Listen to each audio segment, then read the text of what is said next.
Good morning, everyone, and thank you so much for being here. For those of you who don't know, I'm Sean Casey. I'm the Member of Parliament for Charlottetown, and I'm going to warm up the crowd here. Very pleased to have with us the Deputy Prime Minister, Minister of Finance for Canada, the Honourable Chrystia Freeland, and my colleague, the Member of Parliament for Malpeque, Heath MacDonald. Andrea MacDonald is also up here with us, and I was to introduce the Deputy Prime Minister, but we pulled a switch and now I get to introduce Andrea. But let me begin by acknowledging that the lands in which we gather are the traditional territory of the Mi'kmaq people. They are the past, present, and future caretakers of these lands. C'est vraiment un honneur pour moi d'être ici parmi vous aujourd'hui et d'accueillir le ministre de la Finance du Canada, l'honorable Chrystia Freeland, et de dire à tout le monde ici que nous allons recevoir de bonnes nouvelles pour notre économie, pour nos travailleurs ici et partout au Canada. So I'm going to, first of all, thank the United Way of Prince Edward Island for hosting us here today and for a really excellent meeting that we just completed where we heard about their work and the impact that they have on the community and also heard some very compelling stories from one of their stakeholders, Bloominghouse. They really are giants among us, those that work in the community development sector, and we are so fortunate in this community, and I know right across the country, for the work that is done in the sector. So to the United Way, thank you so much. And it's my happy task to introduce our first speaker, who just happens to be the leader of the United Way here, the CEO of the organization. There is both a personal and a professional connection, as is the case so often in Prince Edward Island.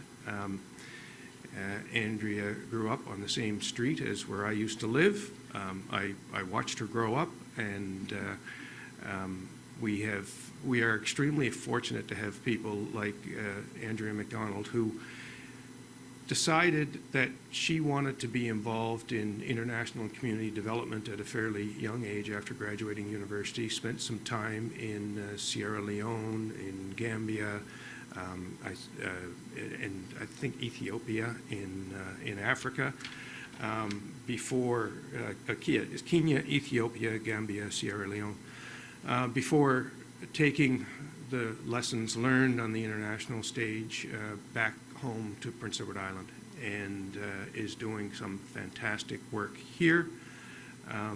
And it doesn't stop. P.E.I. is such a close-knit community. It's quite common for me to see Andrea and Olive out walking in the morning. That's her dog. Mine is Yoda. Yoda is not very social, but we are. Without further ado, the Executive Director of the United Way, Andrea MacDonald. Thank you. Thank you, Sean. Bonjour, welcome. As Sean said, I'm Andrea MacDonald. I'm the CEO of United Way of P.E.I, and I'm just thrilled today to welcome Deputy Prime Minister, the Honourable Chrystia Freeland, along with our MPs, Sean Casey and Heath MacDonald, here today. United Way of P.E.I works to move people from poverty to possibility. But this work cannot be done alone. It will require collaboration with all sectors and all levels of government to eliminate poverty. So I was so happy that earlier this morning we had the opportunity to have a conversation about the work that United Way is doing in the community to meet the immediate needs, and also how we're looking at addressing some of the complex social issues that we face in this province. We discussed the important role that United Way played in the emergency response, both in the pandemic as well as after Fiona. We talked about how our 211 service here in P.E.I, as well as across the country, is a vital connection for individuals to find the programs and services they need. And we also discussed the need for strategic investment, retention, and mental health needs of the staff and volunteers working on the ground. We know it's been a very difficult few years for Islanders and for Canadians who are working hard to make ends meet. So we are happy to learn more about the changes to the Canada Workers Benefit that we're here to talk about today, that will be announced this morning, and how this program is helping to support working people in our communities. I'd like to thank our president, Lee Bryden, who is here representing our board of directors, and our staff who joined and was able to share all of their insights in community. And based on this rich discussion, we look forward to continuing to collaborate with the federal government on shared priorities and addressing poverty and supporting Canadians. So with that said, I would like to welcome our guest today. She was first elected in a by-election in Toronto Centre and now represents the riding of University of Rosedale. In 2015, she was named to Cabinet as the Minister of International Trade, and currently is the Deputy Prime Minister, the first female finance minister, and was critical in getting us through COVID, the recovery, and a strong defender of Ukraine. So I'd like to welcome the Deputy Prime Minister, the Honourable Chrystia Freeland, to the stage.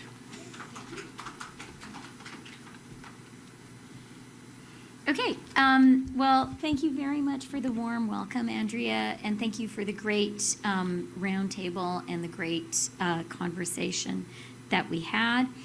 Je voudrais d'abord souligner que nous sommes réunis sur le territoire non cédé des Mi'kmaq.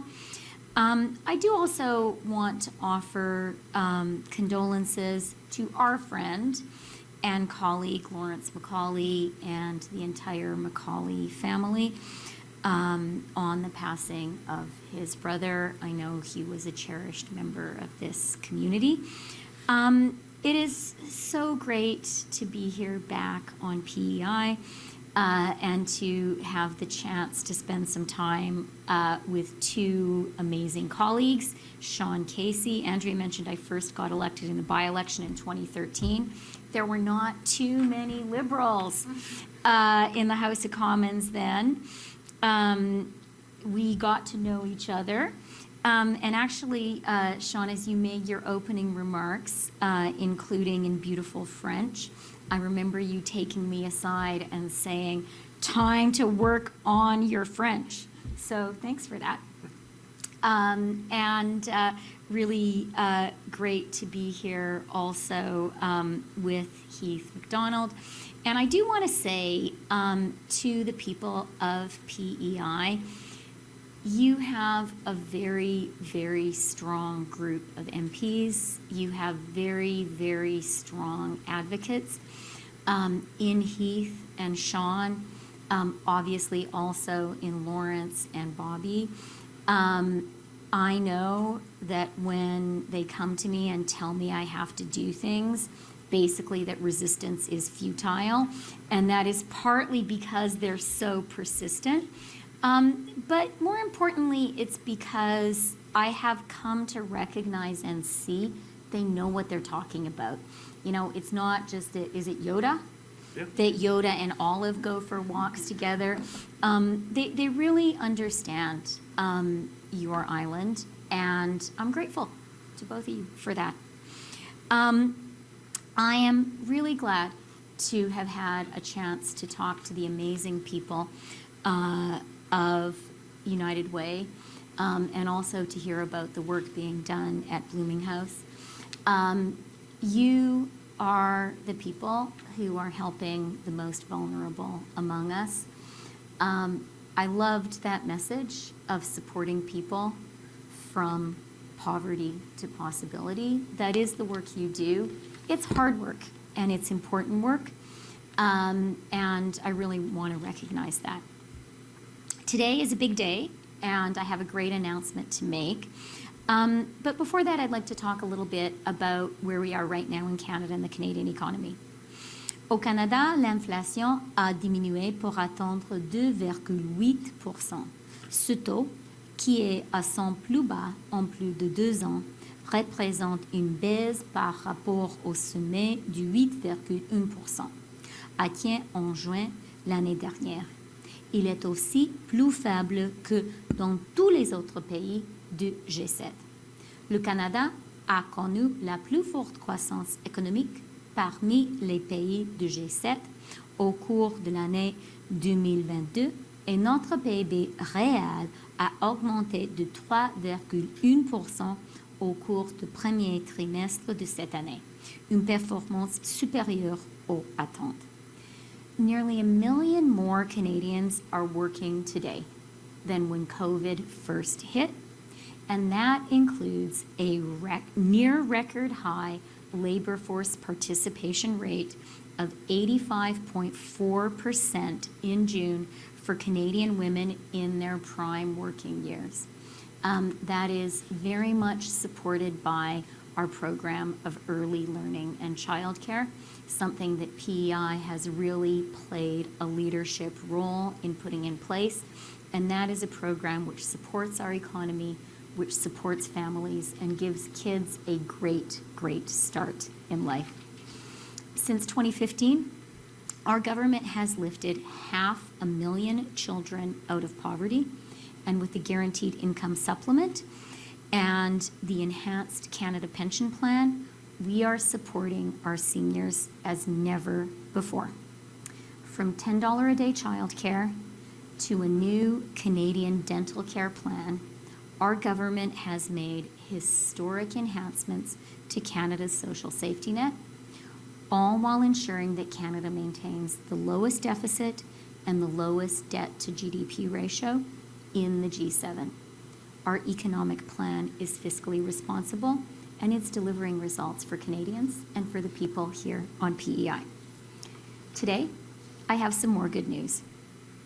I am really glad to be able to announce that starting today, millions of Canadians will be receiving their first automatic advance payments of the Canada Workers Benefit.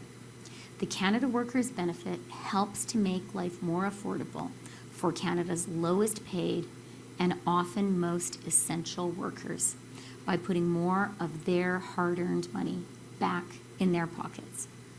Last fall, we enhanced the Canada Workers Benefit to support up to 4.2 million low and modest income Canadians each year.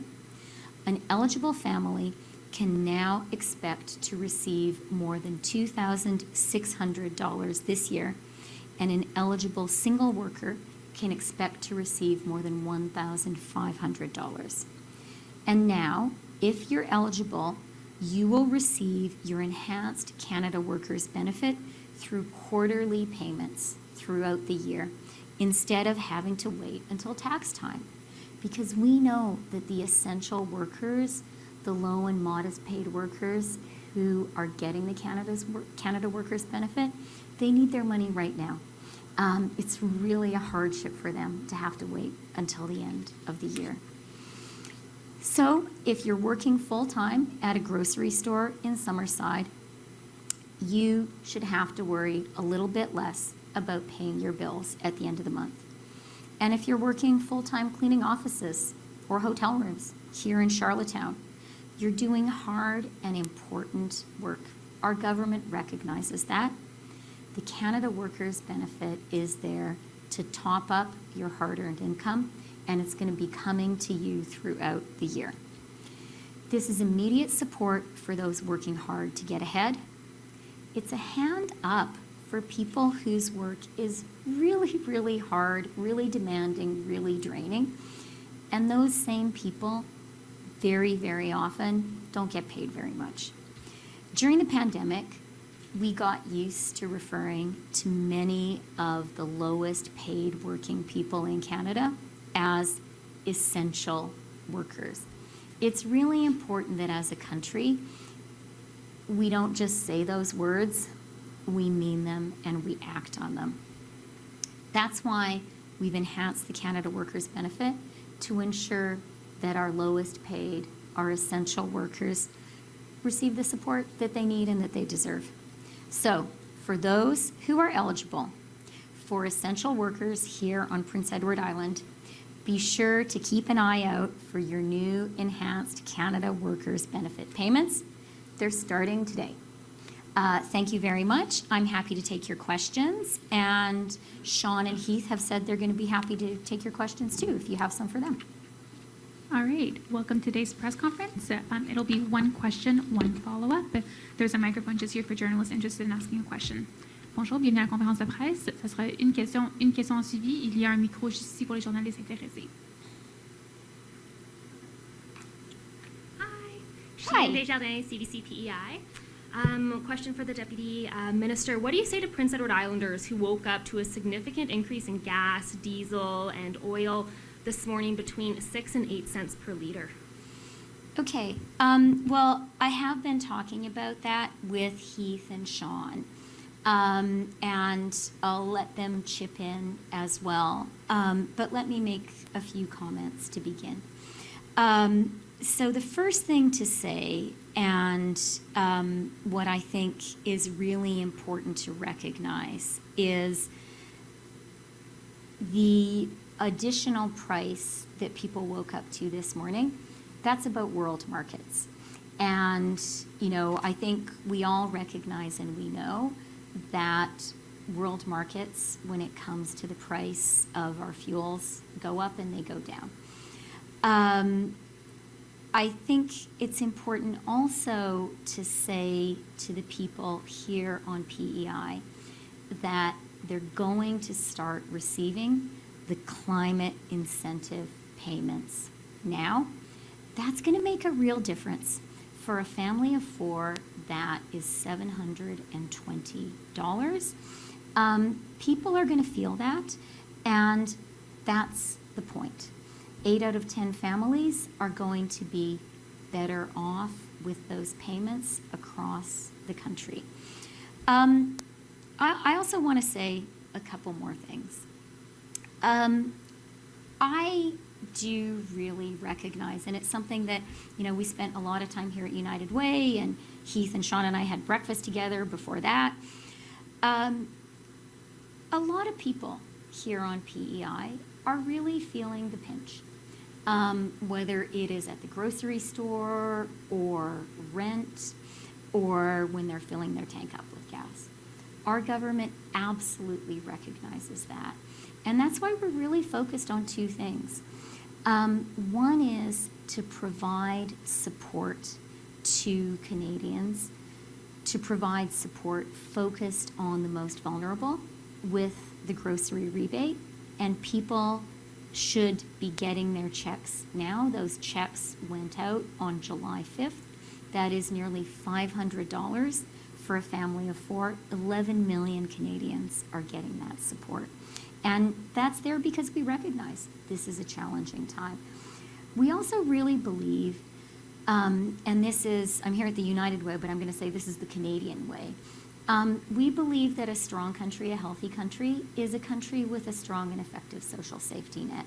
And that is something our government has been building steadily, thoughtfully, progressively since we formed government with the Canada Child Benefit. That is more than $7,000 now per child under 6 for eligible families. Real support that has transformed the lives of families and lifted kids out of poverty. It is early learning and childcare. Huge, huge transformation in the lives of parents. And not only does it make life affordable for them, it makes it possible for more mothers to work. And we have seen the immediate results there. We know that seniors need support, and that is why we are providing that support. And, you know, the measure that I am here to announce today, which is the Canada Workers Benefit. It is really important to recognize how important work is to families, to people, and to our country, but also to recognize that our lowest paid, very often most essential workers are not earning enough to get by. And the Canada Workers Benefit, it is now going to go to more than 4 million workers across the country, more than $2,000, more than $2,600 for a family. That, you know, is another thing that is helping families. And then just finally, and I was kind of emotionally affected by this. I was in Nova Scotia yesterday, And I visited, I talked to the amazing emergency workers, first responders, completely amazing firefighters. They seem to be able to do everything. And I saw in particular, the house that was kind of washed away, and heard the story about what happened there in the middle of the night. That flood is a tragedy for the people of Nova Scotia, for the people of Atlantic Canada, for all Canadians. And it is just the most recent in a series of real extreme weather events we've been experiencing across the country and here on PEI. You've had a hurricane, there have been wildfires. We are the people. You're a little younger than me. You are the generation especially for whom climate change is not about scientific papers. It is about real life. And as a country, I think we all know we need to respond to climate change. We need a climate plan, and we need climate action. And that is what our government is doing. And, I really want, and I know that we all know it's the right thing to do. And what I want to say to people on PEI is we have a climate plan. It is Canada's contribution, Canada's essential contribution to the urgent global need to act. And at the same time, we are being sure to support the most vulnerable. We are being sure when it comes to the price on pollution, to returning the money, making sure that money goes directly back into the pockets of Canadians, 8 out of 10 Canadians getting more money back. And we do really believe we need to have a strong social safety net. And, the latest addition to that is what I'm here to talk about. I don't know, gentlemen, do you guys want to add anything? You've covered it as always. Oh, yeah. I just talked a lot. Okay. Just a follow-up question for you. Your announcement today, now this program already existed, so is something changing? What's different here? What's changing is people are going to start getting the money now during the year. It used to be you had to wait to the end of the year and you would get the money that you were eligible for retrospectively. So at the end of the year, the government would calculate and would say, okay, your family is eligible for a payment of, say, family of four, $2,600.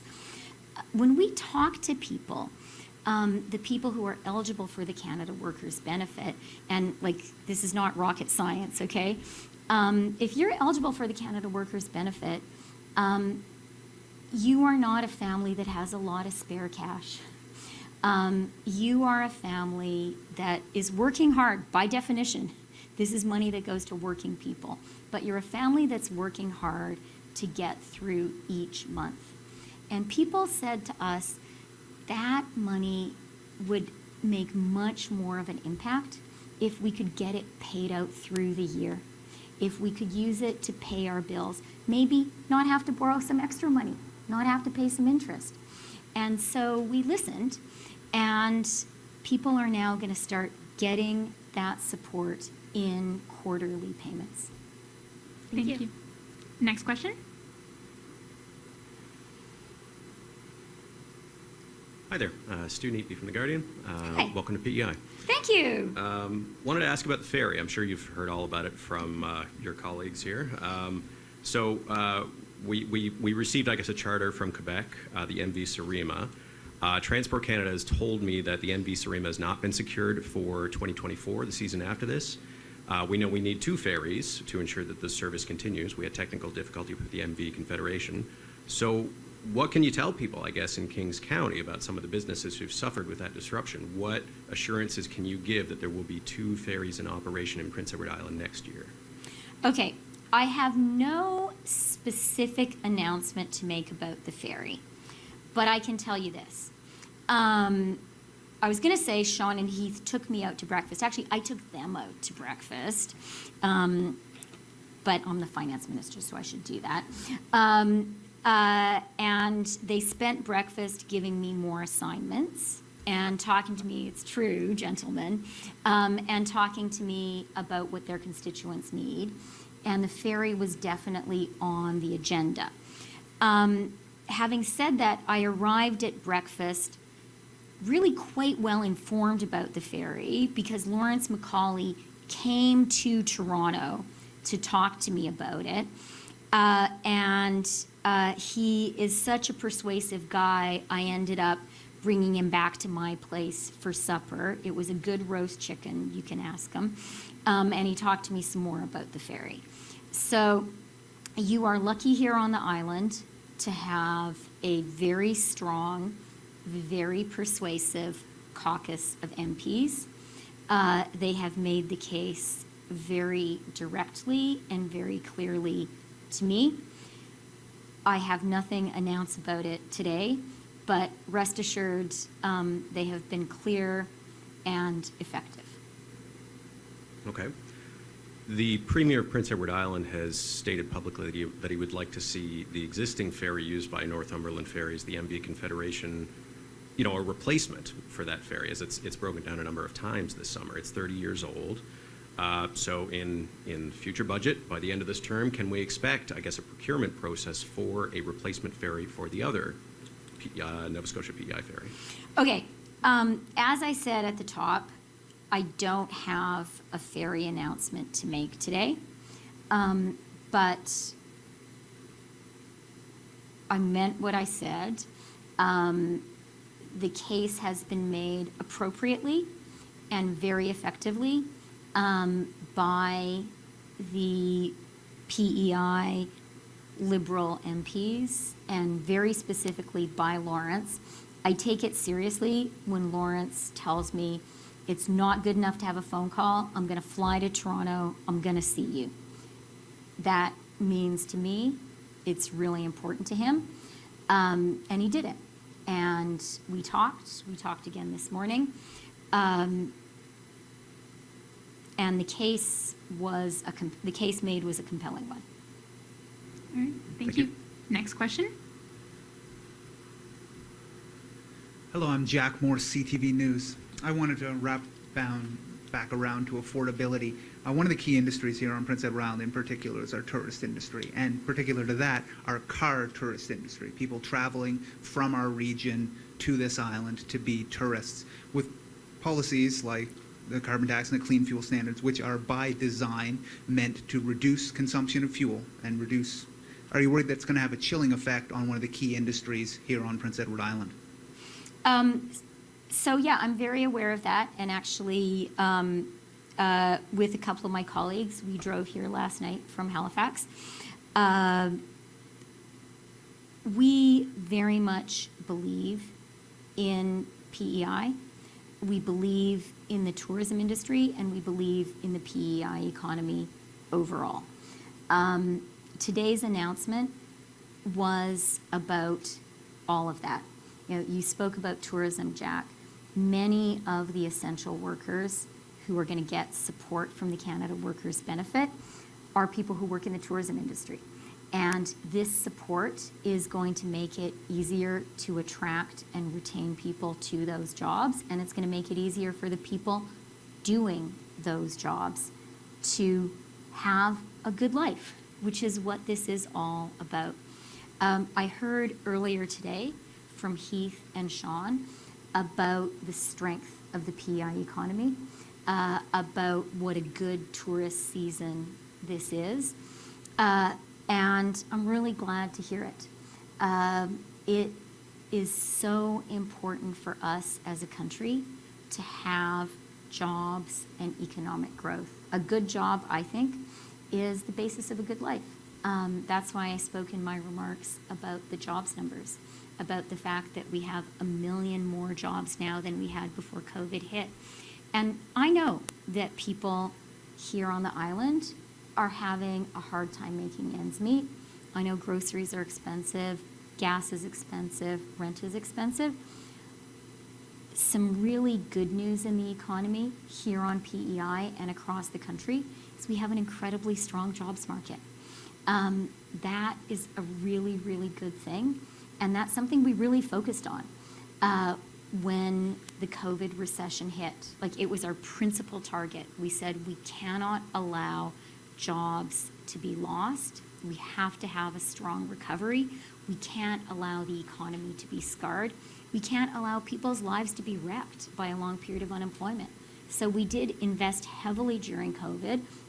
And I think we're seeing the results in the Canadian economy right now, which is an economy that has managed to more than bounce back from COVID when it comes to jobs. And you're seeing it here on P.E.I. So do I believe in the P.E.I. economy? Absolutely. Do I believe in tourism as a driver of jobs and growth on P.E.I.? Absolutely. The Canada Workers Benefit is part of that, and so is the support that we have provided to Canadians. And, you know, you're getting that support here on P.E.I., but a lot of the Canadians who are coming to visit you right now are able to do that because we have kept the economy going. And, you know, they have enough to spare that they can come here with their families and enjoy themselves on P.E.I., and in so doing, make a contribution to the economy. So I Do am. you guys want to say anything? Yep. Yeah? Okay, go ahead, Sean. Sorry, I have a Jack- little step there. Jack, your question, as I understand it, is whether the price on pollution is going to have a negative effect on the PEI tourism industry. And my answer to you is that I believe in the innovators in this country, and so does our government, and that's why we've invested massively in electric vehicles, in batteries, in the clean fuel standard. The very purpose of that is to allow for transportation with less harm to the environment. I have every confidence that industry is going to respond positively. So I don't have any concern whatsoever, because I have so much faith in the innovators in this country who are being fueled by the investments that we are making. I mean, there are going to be no internal combustion engines in Canada in 2035. People are still going to come to PEI. You can be darn sure of that. And we, as public officials, and anyone in the sector, will do their damnedest to make sure that happens. I've got confidence in them, and I think it's rightly placed. Well, thank you for that, Sean. And I'm just, I'll add one more thing. Sorry, you're getting the world's longest answer to quite a simple question. But the other thing I want to say is, you know, when we were elected in 2015, when we first formed government, we talked about how the economy and the environment were not at odds with each other. That as a country, we shouldn't see it as choose one or choose the other. That we had to have a plan that sought to maximize both. And I think right now we are seeing that commitment come true in Canada and around the world. What we are seeing right now is you can only have a strong economy if you are building a green economy. And the reason for that is the world's consumers, the people outside Canada who we depend on to buy the stuff we make, who we depend on to come visit our beautiful country, including this incredibly beautiful island, they are demanding that the world build a green economy. And so if PEI wants to keep on attracting tourists, if it wants to be a tourist destination, the best policy for PEI tourism is building a green Canadian economy, a green PEI economy. And I have to say, failure to have a climate plan is actually the death knell for the Canadian economy. People will not want to buy the stuff we make in Canada if we are not making it in a green way. People will not want to visit our country if they do not see that we are energetically embracing the green transition. They'll go to places that are embracing that. So I really believe very, very strongly that our green policy is an economic growth policy. Okay, excellent. Although I did. Thanks. I rarely get that at press conferences. You guys are nice. I did. It's Prince Edward Island. Yeah, thank you. I did want to say one more thing, though. I don't need you to retread the ground you've gone over, because you've answered this question from the other side. But you Okay. are facing a lot of pushback in this region, in particular from local politicians, local provincial governments, that say this, they're not opposed to it, but it's coming too soon, too fast. They need more time to adapt. What do you say to that? You know what? I say I do really understand. I really understand the challenges.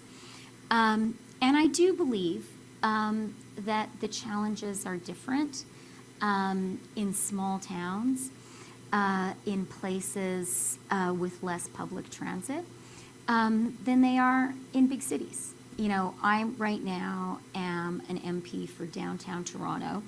A fact that still shocks my dad is I don't actually own a car because I live in downtown Toronto.